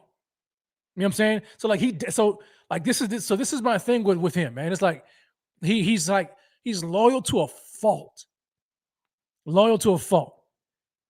And Johnny Blaze says the same thing. Yo, Sanders over Davis. Yeah, where'd it go? Sanders over Davis during the middle of the season. Absolutely, man. You know what I'm saying? Like there's these things where I'm like, yo, like that's where I have my issue with McDermott. It's like, I think he's as stubborn as a mule. I think he's just flat out stubborn, man. That's just what I think. He has to be forced into it, like where he just cannot overlook it anymore. You know? And so that's my thing with him. And when you look at McKenzie and Shakir, like we saw in preseason, like when Shakir got the ball, like, dude, like he was looking good. Like, I get it. Isaiah McKenzie was looking good in camp, but that's camp. The preseason, Shakir was looking good. And now we're what, 10 games into the season, and you're still going out there with Isaiah McKenzie? And you mean to tell me that you can't like put him on the bench and like let Shakir take the snaps? Or go Shakir and Hines? come on, Sean. Like, what are you doing? Like, how long does it have to? How long? Golly, man. Like, how long does it take? That's my thing with McDermott. That's my thing with him. Dorsey, I don't know yet, man. It's like I'm trying to give him a pass, right? Because this is his first year as an OC. And so I'm trying to hold on. That's what I'm trying to do. I'm trying to hold on a little bit here and trying to see maybe he just has to get his, he has to develop, you know what I'm saying? Get his footing. So I don't know, man. We'll see. We'll see with that. Somebody says, Joe, don't get me started with 4 Johnny Blaze. I'm sorry, man, but I had to, dude. Like he says, McDermott's got blinders on. I don't get it. I don't know what McDermott sees at times, man. I really don't. And I would like to be a fly on the wall, man. In some of these offensive meetings, like I wonder, like if like the coaches, like when the offensive coaches, like even back when Dable was there, like if Dable and friggin' Bobby Johnson were like, yo, McDermott, Cody Ford is a bum. We've got Ryan Bates over here. You know what I'm saying? Like not getting any snaps. He's better. I'm telling you, like he's better. And McDermott's like, no, we're sticking with Ford. We just got to coach him up. Like I wonder if that's the conversation. Like I don't know, but I would like to believe that may be the thing. Like McDermott is just like bullish and stubborn in his ways. You know what I'm saying? I don't know, man. Like James comes in with another super chat. James, thanks, man. He said, yo, keep preaching, Rev. You're saying exactly the same. I mean, I'm trying, dude. Like, you know what I'm saying? Like I'm trying to keep it real. I don't know. Bro. I don't know. Cass says, yo, we talking like we 3-7. No, we not, bro. We just talking about some of the things some of the concerns that we have. It's okay to do that, right? Nobody's panicking. Nobody's jumping ship. Nobody's like giving up on the Bills. We're 7-3. We're 7-3. We're in good position right now. And I feel very good about this game. I really do. If the Bills can handle business, do what they have to do, right? Limit the mistakes. I think the Bills win convincingly, right? I really do. I think the Bills are that type of team. I think they can win convincingly over the Lions. And then once they get past the Lions, then comes the AFC East gauntlet, right? Oh, God, I can't believe I even used that word in the same sentence. Gauntlet. The Patriots. I wouldn't consider the Patriots like a tough team, but you know what I'm saying? It's still the AFC East. Like you got the Patriots, you got the Dolphins, the Jets. Like we go against those guys. 3 straight games in the AFC East. Huge set of games ahead of us, which could dictate the AFC East division. Like who wins that division could come down to those games right there. And so that's exactly what I'm looking forward to. But we got to handle business first and foremost tomorrow morning. Or I keep on saying tomorrow morning because of my time. The game starts at 10:30. So 12:30 Eastern Standard Time tomorrow against the Lions. We have to take care of business, man. We've got to do that. We've got to do it. Eric Lambert says, I see what you're saying, Eric. Eric Lambert says, yo, we're 7-3, but feel like we can get out coached by KC among others. Yeah, we can. At times we can. Let's hope that's not the case tomorrow, right? And I don't want to hear any excuses about the quick turnaround. None of that. I don't want no excuses. We got to handle business tomorrow. It is what it is. Short week. Who cares? Go into Detroit. Thanksgiving. National game. All the world watching. And do what you got to do. Do what you got to do. Now, I'm trying to see how I want to transition into this because my wife just dropped something off. All right, and this is right before I'm gonna get into like I guess some since we're what $1:30. So before we get into like our game predictions and score predictions, I want to switch it up here a little bit. I want to switch it up a little bit on you guys. Okay, shout out to everybody who's been watching right now. We got over 130 something plus watching. Salute to you guys. Do me this favor if you are so inclined, smash that like for me. Hit the subscribe button, bell notifications. You know how we do it. But matter of fact, let me see if I can find the tweet. I'm gonna see if I can find the tweet. Let me see if I can find it. Let me see where to go. Where to go? Because I am a sucker. Kind of like my man Z-Bot. I am a sucker for certain marketing schemes, right? Z-Bot, we know he's a huge sucker for marketing schemes, right? And he's funny, man. That guy's funny. So he and I last night were on Twitter having a conversation. And I want to share my screen too so you guys can see it. And he put out a tweet last night. Funny. He put out a tweet last night and he says, yo, if you are a Shamrock person like I am, get on over to Wendy's right now for the Peppermint Frosty. Thank me later. Okay. So then I replied to him because I'm like, yo, I never heard about that Wendy's Frosty, that Shamrock. Right? I mean, not that Shamrock, the Peppermint Frosty. Right? And so I replied to him, I'm like, yo, Chick-fil-A has a peppermint chip milkshake too, man.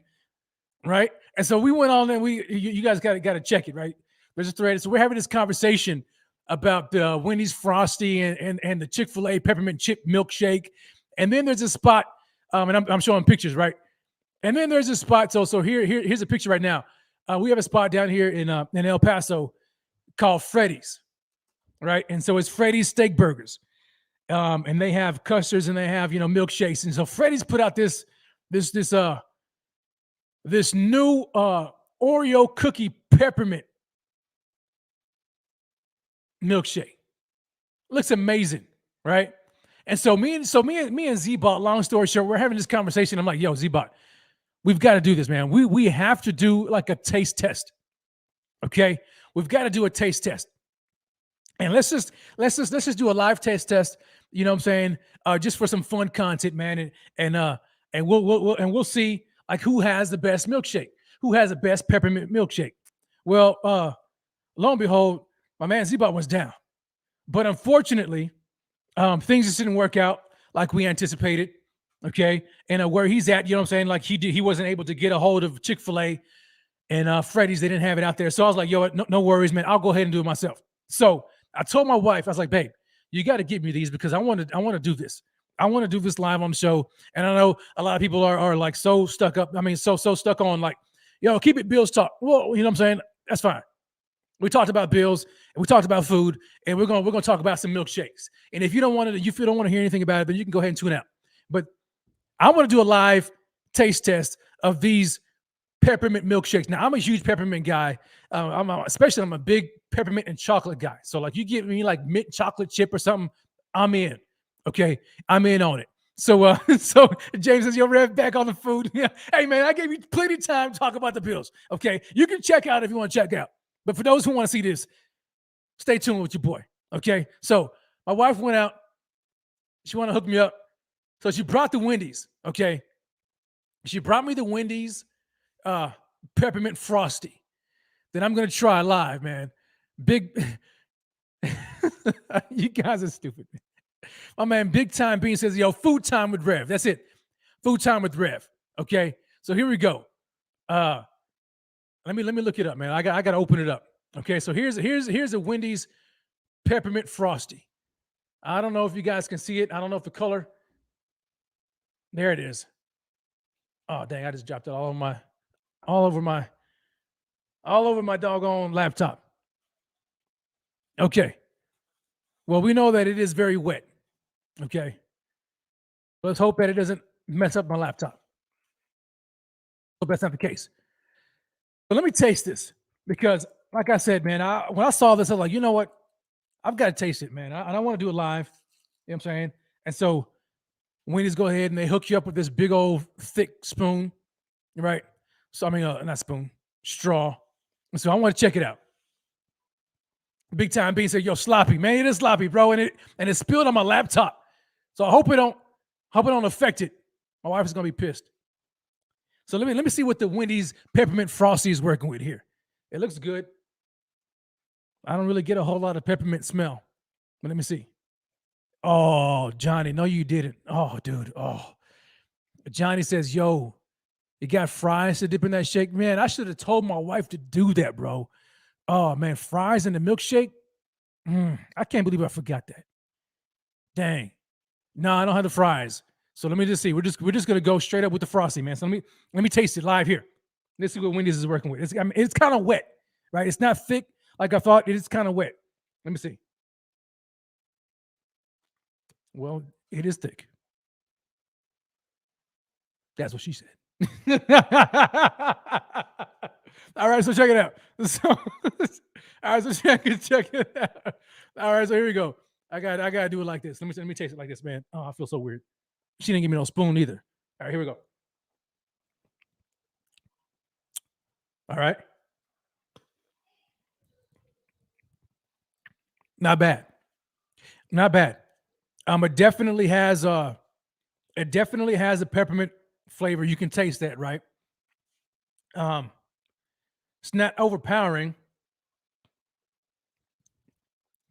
The consistency of the Frosty when you get down in the middle is thicker than it is on top, right? And my laptop can attest to that. All right, so let's put the Wendy's peppermint Frosty aside. Okay, so now let's go with Chick-fil-A. Okay, because Chick-fil-A has one that just looked amazing. Okay, now I love Chick-fil-A. Thanks, babe. So she hooks me up with the spoon. Thank you, babe. All right, so Chick-fil-A, they have one peppermint chip milkshake. All right, so here's a Chick-fil-A peppermint chip milkshake. See, they put the different kind of top on it to where if you do tip it, it ain't gonna spill over. So I'm gonna need Wendy's to get the mind right. Okay, figure out how to do that. So anyway, I'm not gonna adjust my camera to bring it down here, but yo, here it is. Oh, dude, already. If you guys can see this, let me see if you can see it. So you got the I don't know what that is up top. I think that's whipped cream. All right, obviously you got the cherry on top, right? Let me get the spoon. Let's see what this looks like here. So I'm trying to get the view. Yo, it's actually like buried. Oh, look. Okay, hold on. Here it is. Let me see. So you can't see it all too well, but it's got some great color. There is like some peppermint color in there, and you can see a little bit of specks of chocolate. So let me see what this is working with, man. I got to see this. Let's see what we're talking about here. This is Chick-fil-A's peppermint chip milkshake. Let me see here. Oh, look at that.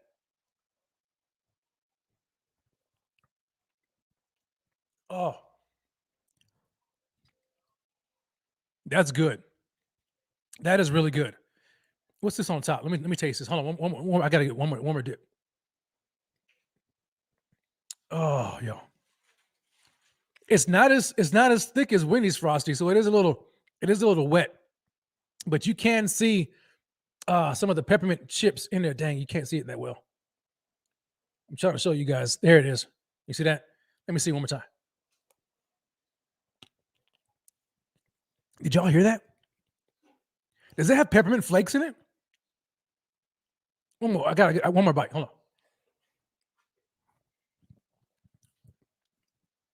That's good. That's good. Okay. Chick-fil-A never disappoints. All right. I don't know, man. Wendy's, I don't know. And so now we've got the Freddy's.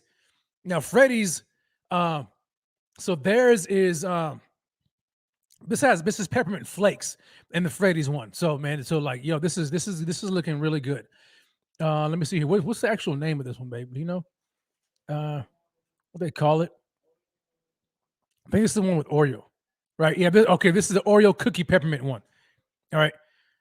Off the top, look at that. Look at that right there, bud. You see that? Oh man, look at the top. You see how they dressed that? So you've got the whipped cream, but you got real peppermint flakes on the top. All right, let me dive into this here. Hold on, I gotta wipe my spoon. Okay, now let's see Freddy's. I gotta go right in here. Oh, dude. Oh my gosh, they got. Yo, look at that. Oh. Okay, here we go. Let's taste it. So you got the peppermint flakes, you got Oreo cookies in. I'm trying to get a nice little piece of a. Oh, there it is. There we go. There we go. Oh, this. I know this is gonna be good. Here it is. Ready?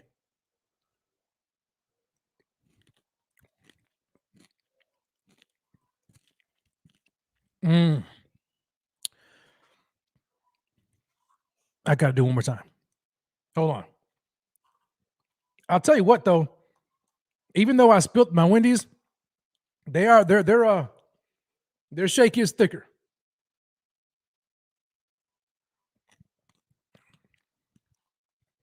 Yo, that's tough. That is tough. Okay. I think I'm gonna have to go back to Wendy's and try that one more time. Let me see what Wendy's working with. Let me see here. Because Wendy's is just straight peppermint. There's no flakes, there's nothing. It's just flavor. Let's see. Okay. All right. I got my verdict. Third place for me is Wendy's. Okay.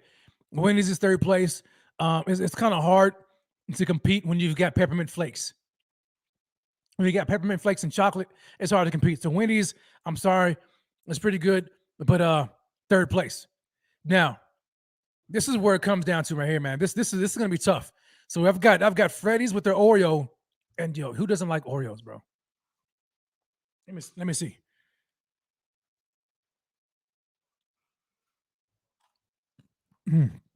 Oh my gosh, that's good. Oh, yo, 10K Drippy's a fool. He says, yo, went from Bill's talk to mukbang with Rev. That's exactly what this is, man.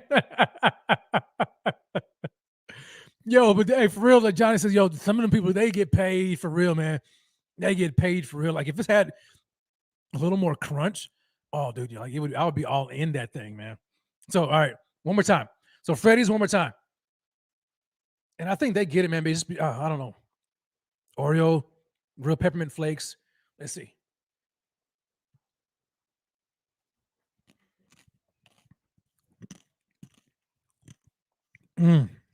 Okay. All right. One last time for Chick-fil-A. One last time for Chick-fil-A. Here we go. Chick-fil-A. Last one. All right. I got my verdict. In third place is the Wendy's Peppermint Frosty. Okay. Third place is Wendy's Peppermint Frosty. Second place is Chick-fil-A. Second place is Chick-fil-A. And, you know, that's disappointing to me because I love Chick-fil-A. First place to me, hands down, is Freddy's. I don't know if you guys have Freddy's. You probably don't have Freddy's. Maybe, I don't know if it's I don't know. But this thing right here, the Oreo, the cookie peppermint, wins hands down. I mean, for a while, it was close between Freddy's and Chick-fil-A. But man, when you got into that Oreo cookie with the real, like the real shavings of the peppermint, oh, amazing. The only thing I wish is that it was as thick as Wendy's. So if it was as thick as Wendy's, it would be great. Here you go, baby. You can try it. But ladies and gentlemen, I don't know if you guys have Freddy's or not. Yeah, Johnny Blaze says never heard of Freddy's. Yeah, I don't think Freddy's. I don't know if Freddy's is a Texas thing or what. I don't know. But I mean, you really can't go wrong with Chick-fil-A though. So if you got Chick-fil-A, go ahead and get that too. All right. Chick-fil-A just ran up against they just ran up against a superior opponent tonight. Okay. What do you think about that, babe? Is it good? Yeah. Yeah. She nods. Yeah, she loves it. Yeah. Freddy's got it. Freddy's has it. Freddy's has it. Said somebody what Richard Forbes says, yo, Freddy's is like our Steak and Shake in Florida. Yeah, it's similar to Steak and Shake. Yeah, it really is. It really is. Jerry Smith says, yo, no, man, Chick-fil-A has got to be number one. I will respect your decision, though. I don't like cookie chunks personally. Yeah, Jerry, I'm telling you, man, like I'm hands down love Chick-fil-A. Love it. But man, Freddy's just came through, man. Like, and I love like Oreo, and you got the cookie pieces in there, but then you had the real like a lot of the shavings of the peppermint. It was fantastic. It really was. It really was. So anyway, ladies and gentlemen, look, that's my time, man. So let's go ahead and get into some score predictions. All right. James keeps me on track here. Rev, what's your score prediction for tomorrow? All right, here we go. I thank everybody who sat there and indulged me there for that time I had to do that, man, because I was really like thirsting for it. All right, so score predictions. When we look at the Bills versus the Lions, what do we think? What do we think? Drop your score predictions down here in the chat. Let me see here. So Alan says, yo, Rev, you seem to love food a lot, so I think you really need to come to Buffalo. I'm saying that out loud to my wife because I've been trying to tell her. Anyway, come to Buffalo for a week and try our eats. I would absolutely love it. I really would.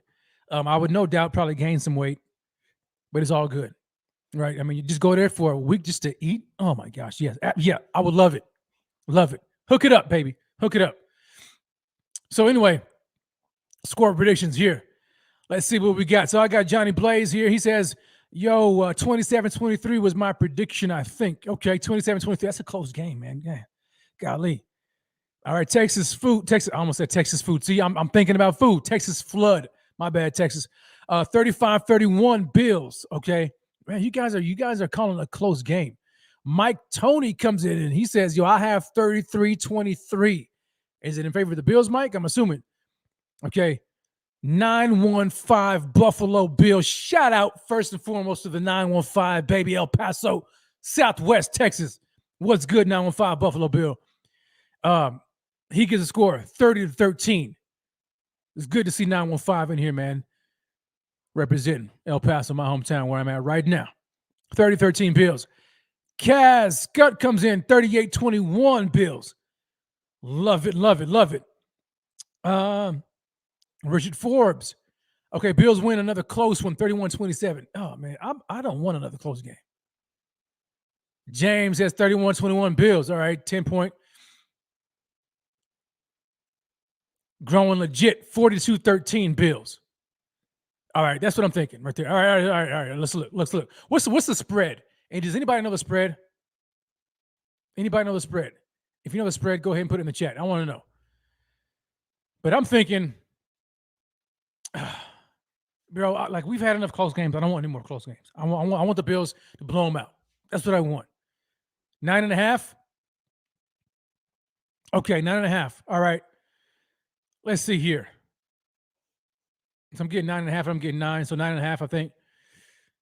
Let's see here. Let me see my score prediction. My final score prediction here. Let me see here next, because now you guys got me thinking. Now you guys got me thinking as we are signing out here. I am going to go with what do I want? Okay, the Bills need to shut down the run game, right? Which I think they can. DeAndre Swift, Jamal Williams, I think we can shut down the run game. Keep a lid on Amon-Ra St. Brown. I think we'll be good. Let me see here. I'm going to go with Bills. Bills 35. Lions 20. Let's go 35-20. 35-20 Bills. Okay, 35-20 Bills. Lions have been putting up some points, right? But they haven't played against a defense like the Bills. They just haven't really done so. And so I think the Bills can shut them down. They may give up about 20 points or so. And I'm kind of feeling like a little iffy about that one as well. But I'll give them 20 on Thanksgiving. Bills 35, Lions 20 for your Thanksgiving. And the Buffalo Bills will not disappoint. They will not mess up our Thanksgiving. We will be able to enjoy our Thanksgiving in peace. Family, our loved ones, enjoying some turkey, some ham, some chitlins. Yo, if you like chitlins, oh my God, I love chitlins or chitterlings. We call them chitlins. You know what I'm saying? That's what we do. Or whatever the case you may be doing. Enjoy your time with the family and your loved ones. Happy Thanksgiving to everybody who's watching the Bills Mafia tonight and who's listening in podcast format. We will see you guys again tomorrow for the Bills pregame show. It's likely to be myself, Rico, and the boys. But stay tuned. Earlier edition because the Bills are playing an hour earlier. So keep it locked right here on the Buffalo Fanatics Network. You know where it is. Grace and peace, everybody. God bless. Enjoy yourselves. Enjoy your night. Watch some Charlie Brown Thanksgiving. It's probably what I'm going to watch tonight. And as always, God bless and go Bills. Happy Thanksgiving, ladies and gentlemen. Let's go. Eat as much as you like. And I'm going to go ahead and finish these 3 Frosties. I'll holler at y'all next time. Let's get it.